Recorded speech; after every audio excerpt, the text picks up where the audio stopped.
Todos bem-vindos ao meu canal, Padre Marcos dos Santos, Marco Maria dos Santos. Eu peço que desde já você dê o seu like, porque aí o YouTube vai entendendo que você gostou e também você possa divulgar. E eu também peço que se alguém tem alguma dúvida com relação a algum ponto da doutrina católica, da fé católica, possa escrever depois no próprio vídeo, e eu depois no próprio vídeo acabo tirando a dúvida de cada um daqueles que me escutam. Nós já estamos no segundo domingo da Páscoa, também chamado Domingo da Misericórdia. Então vamos meditar na palavra do Senhor. O Senhor esteja convosco, Ele está no meio de nós. Proclamação do Santo Evangelho de Nosso Senhor Jesus Cristo, segundo São João. Glória a vós, Senhor.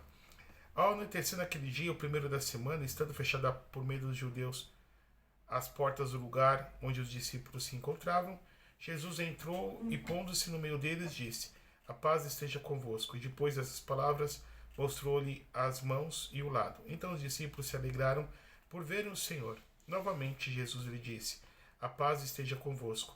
Como o Pai me enviou, também eu vos envio. E depois de ter dito isso, soprou sobre eles e disse: recebei o Espírito Santo.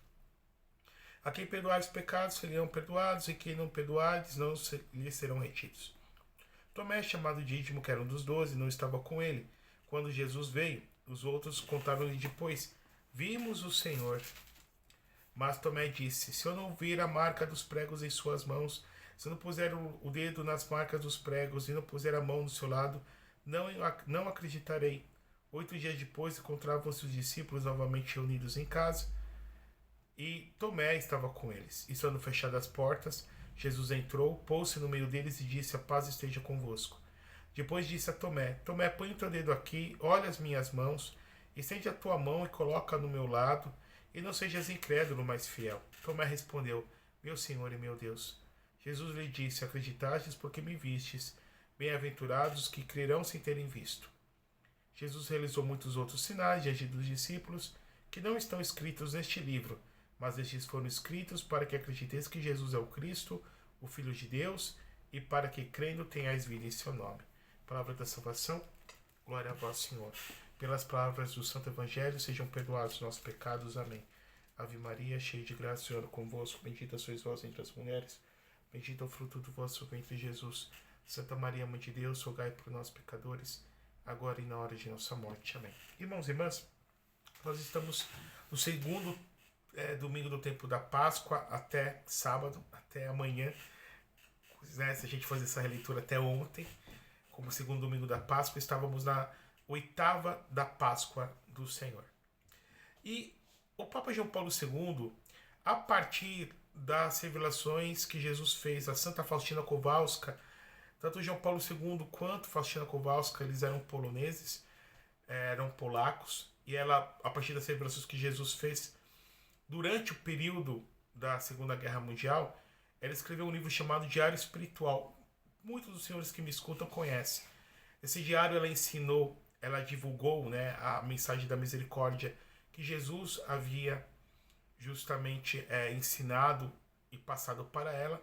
E Jesus havia dito para ela, pedir para o Papa que fosse realizada uma festa da Divina Misericórdia no segundo domingo da Páscoa. João Paulo II conhecia as revelações, era polonês como ela, e acabou realizando esse pedido. E também ensinou o texto da misericórdia, que muitos de nós, eu rezo esse texto, creio que muitos senhores também. A misericórdia de Deus é um atributo. Misericórdia significa o amor de Deus frente à nossa miséria.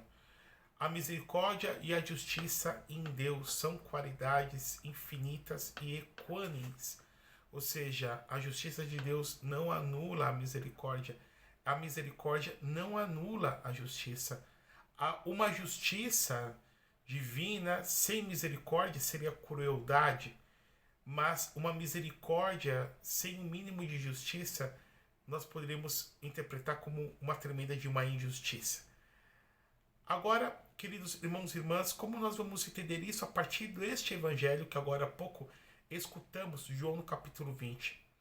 Para podermos entender melhor, devemos abrir nossa cabeça e usar um pouquinho a nossa imaginação, e o padre vai passando o contexto.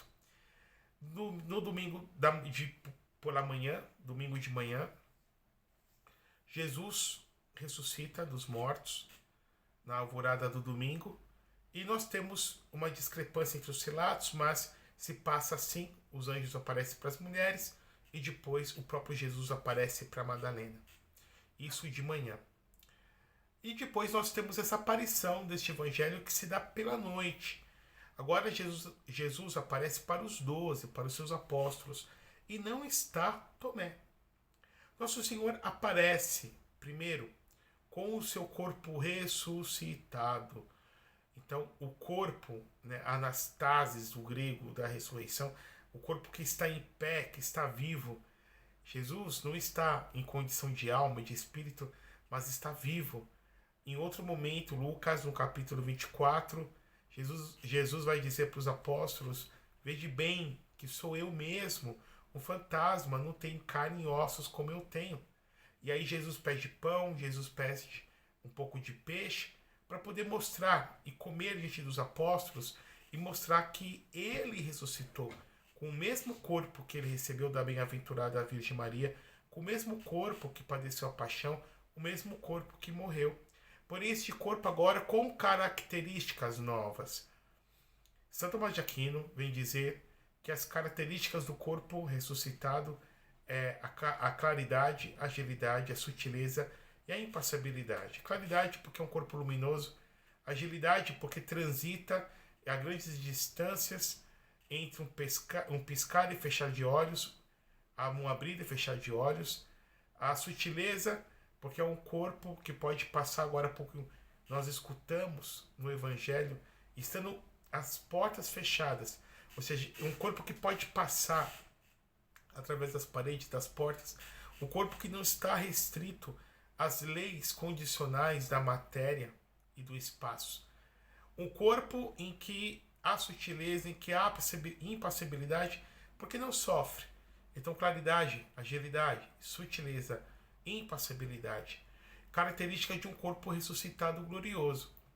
Jesus aparece para eles e eles estavam com medo dos judeus, estavam com as portas fechadas. Quantos de nós também, irmãos e irmãs, estamos com medo? Vivemos o medo. E o medo sabemos que paralisa. E qual é o primeiro passo que eu tenho que ter para vencer meu medo? É um passo da fé. É acreditar em Jesus e entregar para Jesus toda a minha vida. Depois ao Senhor, ele vem dizer para eles: a paz esteja convosco, o shalom de Deus. E Jesus sopra, e Jesus diz: recebei o Espírito Santo. Essa paz, irmãos e irmãs, que não é a ausência de conflito, mas essa paz que é fruto da reconciliação. Jesus, por meio da sua paixão, da sua morte e ressurreição, uniu o céu com a terra, que até então estavam desunidos. Somos chamados a nos reconciliarmos com Deus pela confissão, pelo batismo, mas também pela confissão, porque já creio que muitos que me escutaram já foram batizados. A reconciliarmos com os nossos irmãos que ofendemos, que causamos prejuízo, a reconciliarmos conosco mesmos, nos perdoando e também dando perdão, mesmo para aquelas pessoas que não pedem o nosso perdão.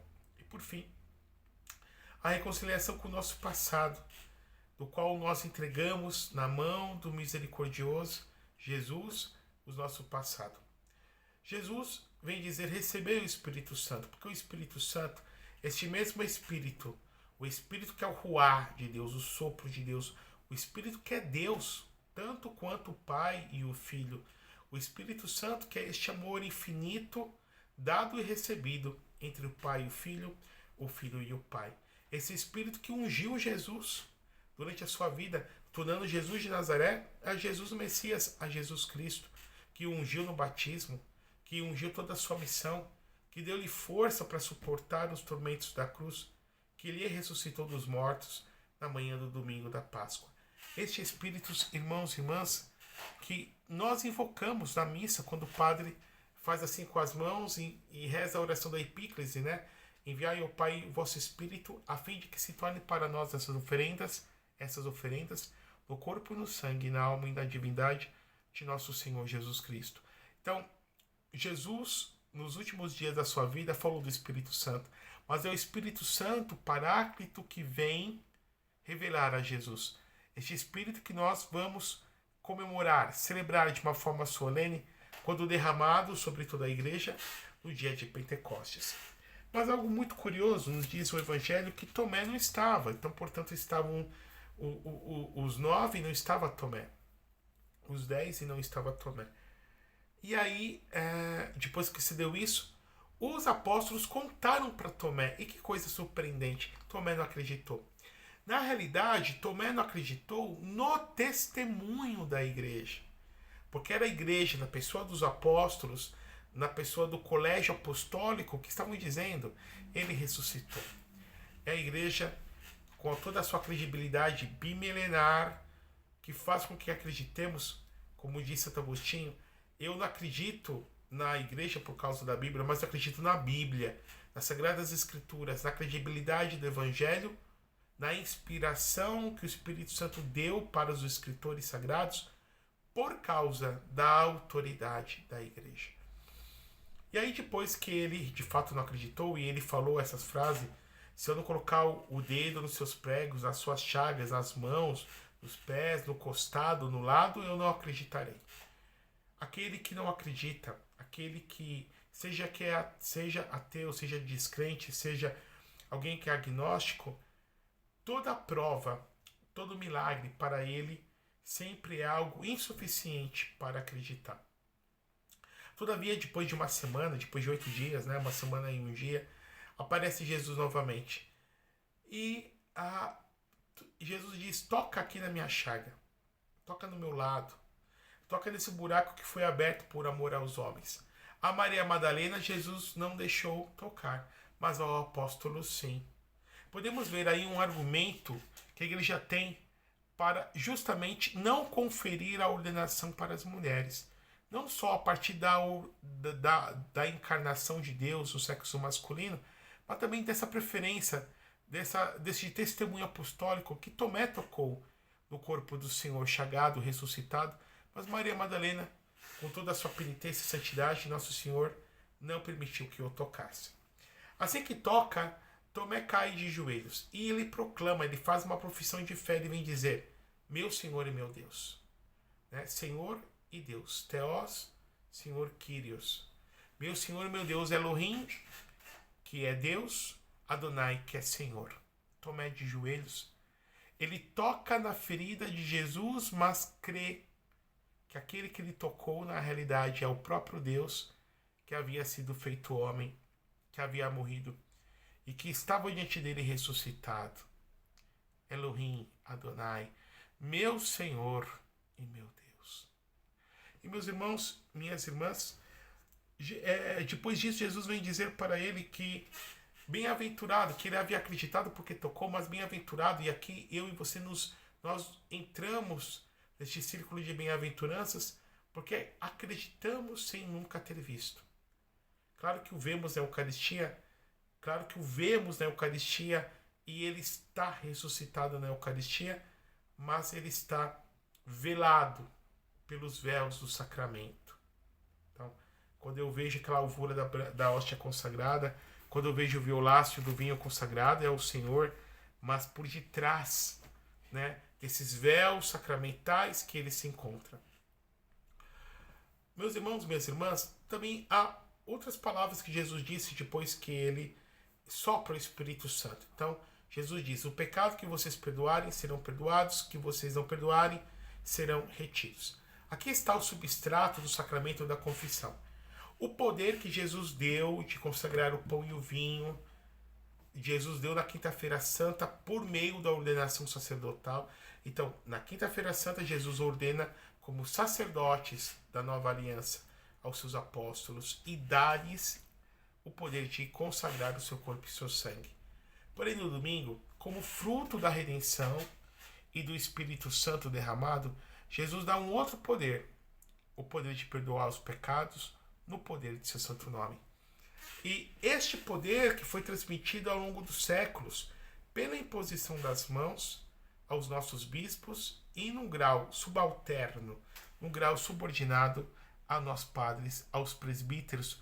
Porque o que é um padre, dizendo, né, teologicamente?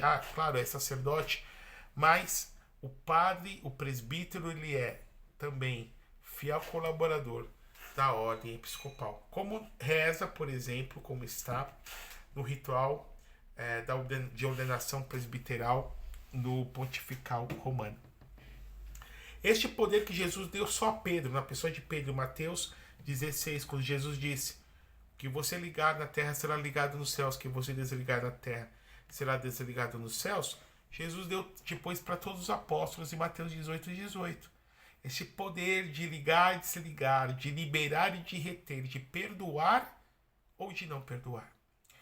Então, meus irmãos, minhas irmãs, nós vamos percebendo que a confissão é um sacramento, mas instituído por nosso Salvador e Senhor Jesus Cristo. Quantos de nós brasileiros temos uma verdadeira aversão pelo sacramento da confissão, mas Jesus, toda vez que eu me confesso, que estou contrito e arrependido, me lava por meio da absolvição que o sacerdote dá com o seu preciosíssimo sangue de todos os meus pecados. Irmãos e irmãs, vamos mergulhar na misericórdia de Deus. Se você não conhece, que procure conhecer, rezar o terço da misericórdia e todas as promessas que Jesus fez para a irmã Faustina relacionados a essa santíssima devoção. O Senhor esteja convosco, Cristo está no meio de nós, abençoe-vos o Deus eterno e todo-poderoso, por intercessão da bem-aventurada sempre Virgem Maria, Deus Pai, Filho e Espírito Santo, desça sobre vós, permaneça para sempre. Amém.